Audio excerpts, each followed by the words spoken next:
শেখ হাসিনার ইচ্ছা ছিল ডক্টর ইউনূসের বিরুদ্ধে আরও 4টি মামলা করতে, প্রস্তুতি ছিল দুদকেও। এদিকে ইসরায়েলের পশ্চিম তীরে অভিযানে আহত হয়েছে 6 জন। বিস্তারিত জানুন SNU TV 24-এর প্রতিবেদনে। ডক্টর ইউনূসের বিরুদ্ধে পল্লী টেলিকম কর্মীদের 25 কোটি 22 লাখ টাকা লাভ্যাংশ আত্মসাতের অভিযোগ এনে দুর্নীতি দমন কমিশনে ডক্টর ইউনূসের বিরুদ্ধে মামলা করেন। গত 5 আগস্টের আগেই আওয়ামী লীগ সরকার ও গোয়েন্দা সংস্থার তৎপরতা নিয়ে ডক্টর ইউনূসের বিরুদ্ধে আরও 4টি মামলা প্রস্তুতি ছিল। এসব মামলায় অধ্যাপক ডক্টর ইউনূসের পরিবারের সদস্যদের ফাঁসানোর পরিকল্পনা করা হয় বলে জানা গেছে।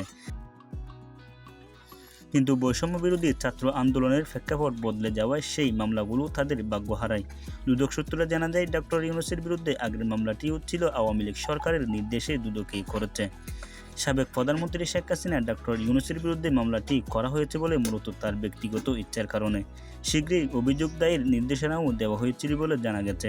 একটি মামলা থেকে ডক্টর ইউনূসকে আটকানো যাচ্ছে না বলে আরও 4টি মামলা প্রস্তুতি ছিল বলে এই সূত্রটি দাবি করে, যেখানে ডক্টর ইউনূসের বিরুদ্ধে পরিবারের সদস্যের বিরুদ্ধে অভিযোগ আনার পরিকল্পনা রয়েছে। আর এই কাজে সক্রিয় ছিলেন দুদকের চেয়ারম্যান MA মোহাম্মদ।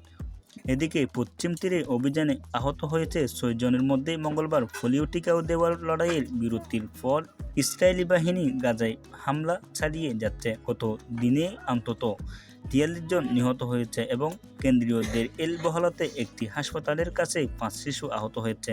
ফিলিস্তিনের স্বাস্থ্যমন্ত্রী মজিদ আবু রমদান পোলিও টিকার অভিযানে অব্যাহত রাখার জন্য বোমা হামলা বন্ধ করতে ইসরায়েলের উপর চাপ বাড়ায় রাখার জন্য আন্তর্জাতিক সম্প্রদায়ের প্রতি আহ্বান জানিয়েছেন বলে জানা গেছে।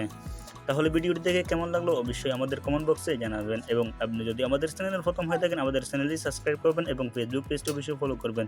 আসসালামু আলাইকুম রহমতুল্লাহি ওয়া বারাকাতুহু।